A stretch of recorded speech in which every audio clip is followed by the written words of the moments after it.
Normally in my videos, I try to provide a fair, unbiased, reasonable, accurate assessment of all the cars I examine. Not today. That's because today I am reviewing my all-time favorite car, the Porsche Carrera GT. It is the single greatest car ever made. I'm driving this car at Porsche of Beechwood near Cleveland, Ohio, which is now my favorite car dealership of all time.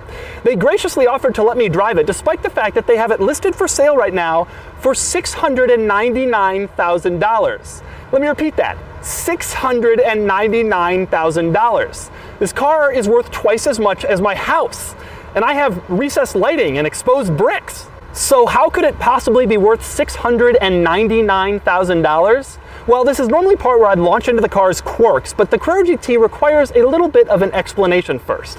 And here it is.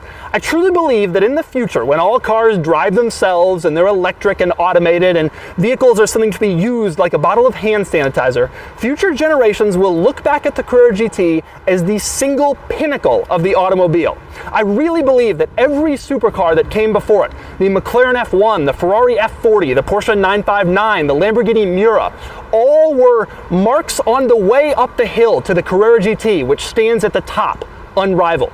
And since then, things have kind of been diminishing. The reason? This is the last supercar that really truly puts the driver in control and requires skill and precision to operate to its limits. Today's exotic supercars have automatic transmissions and all-wheel drive and hybrid powertrains and electronic nannies. This thing didn't even have stability control, which is now mandated by the federal government. It's the last true supercar with a stick shift. There have been some high-profile accidents in this car and some high-profile deaths and some high-profile lawsuits. And no automaker with any sort of decent, reasonable legal department will ever go near anything like this again. It is the last, best vehicle of its kind. Period. Of course, I might be a little biased. I first got up close with the Carrera GT 11 years, 1 month, and 25 days ago, and I've been obsessed with it ever since. There's only one car model on my desk, and it's a Carrera GT. Open a random closet in my house and you'll find Carrera GTs. I could barely sleep last night knowing I was going to come here today, and now I get to drive one. Did I mention how much I love Porsche of Beechwood, located at 25855 Chagrin Boulevard in Beechwood, Ohio? And before I get behind the wheel, let's get into the quirks. It certainly has a few. For example, the gear lever is right next to the steering wheel. It was for speed. The theory was if you were on a racetrack and you had to shift, you could just go, instead of having to reach all the way down here somewhere. And then there's the fact that these center lock wheel nuts are blue on the passenger side and red on the driver's side, so you don't accidentally screw the wrong one into the wrong side, which is important because on one side it's left-handed threads and on the other side it's right-handed threads. And then there's the roof, which came in 2 pieces and was designed to fit in the front trunk. Somehow. Also in the trunk is the center lock nut remover for the center lock wheels. I can only imagine what this part would sell for. Also unusual, the doors have a hidden inside pocket where you could put whatever you want to hide. Even I didn't know about this until we were filming this video and we accidentally opened it. Then there's the awesome rear wing, which raises at 70 miles an hour, or with the push of a button up front.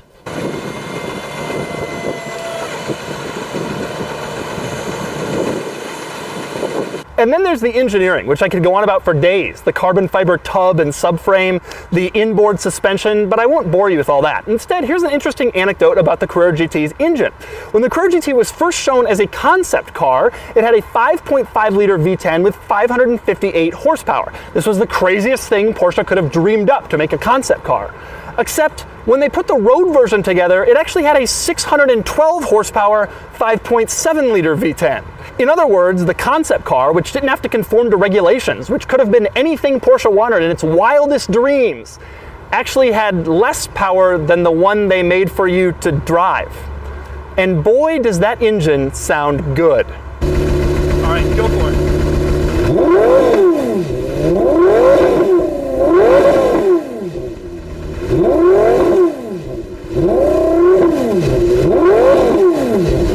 But maybe the biggest quirk of the Carrera GT is its clutch. Unlike in virtually every single other manual transmission car ever made, in the Carrera GT, when you let off the clutch, you have to let it almost completely all the way up before you start pushing the accelerator.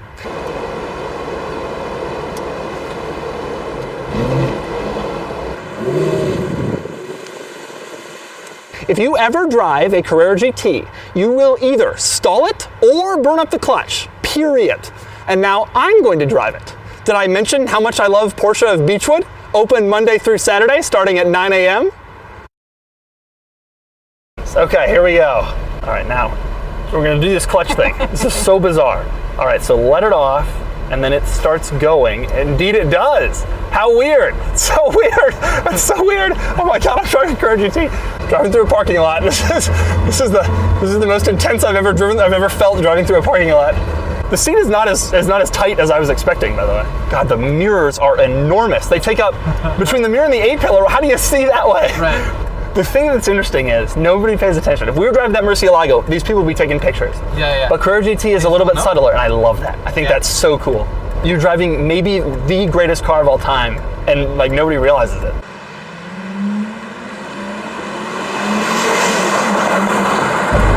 The ride is very harsh. Instantly you can tell the ride is harsh. This is a serious car. God, this is crazy. This is so totally insane. This car's worth $700,000. Wait, it sounds very mechanical. I was warned of that. It's not like a 911 where it's really refined, or a Cayenne. It's like a race car, and it sounds like it. You hear everything. You know, for all the crap the clutch gets, once you get going, it's actually really easy to operate. The gear lever is actually pretty easy too.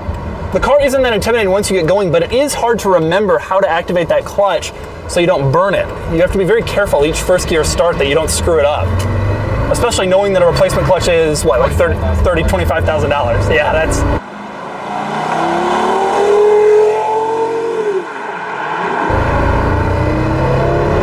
Wow. God, that's about a quarter throttle. A lot of Porsches you gotta wring out to get to the torque. This thing, it doesn't feel like that. So there's no stability control, and the biggest button in the center console is traction control off.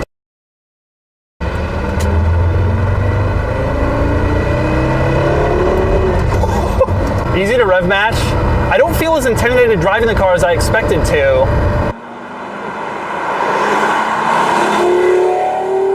The mirrors are surprisingly big. They actually, like, you'd think there's visibility to be compromised, but the mirrors, you can see everything. The car is not that intimidating at low speeds. It feels fairly normal, but the ride is punishing. You gotta be like, yeah, I'm ready to drive my Carrera GT now. The gear lever is like nice and easy to work. And I always thought it'd be weird because it kind of comes down on the center console, but actually it feels natural when you're driving it. It feels totally fine. Boy, at idle, there's no rumbling. This car is so well engineered.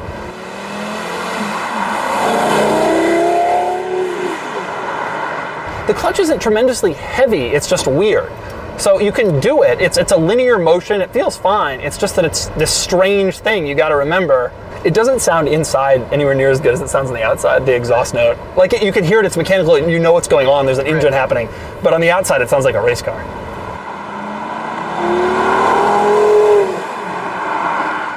I'm blown away by how easy the gear changes are once you're moving. All this stuff about the clutch only applies if the car is stopped. I am cognizant of the fact that it's incredibly valuable when I drive it.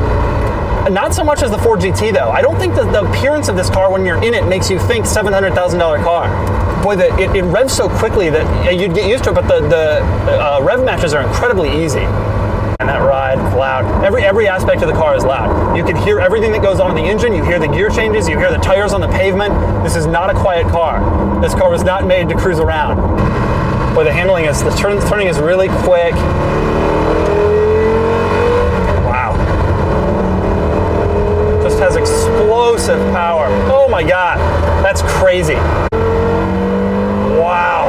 Oh my God. Man, when you're really on it, the power and the sound, insane, totally insane. I mean, the steering, I'm not taking a lot of turns, we don't have a lot of turns around here, but the steering rack is tremendously quick, there's no body roll. Yeah. I mean, you can just tell the car is obviously set up so perfectly for turning and steering. Right.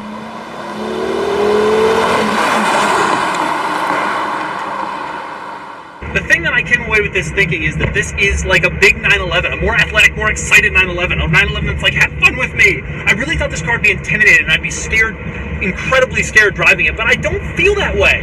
I feel like it wants to have fun, like all Porsches do. You can be goaded in this car, I think, into doing something you don't want to do simply because of how easy to drive it is. So aside from that clutch thing, this car is so simple to get on the road and have fun with. You really can feel a little bit overconfident in this car, I think.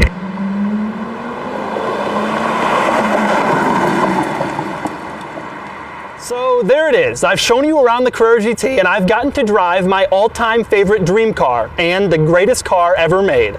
For more of my thoughts, and there are many more thoughts, click the link below to check out my column on autotrader.com/oversteer.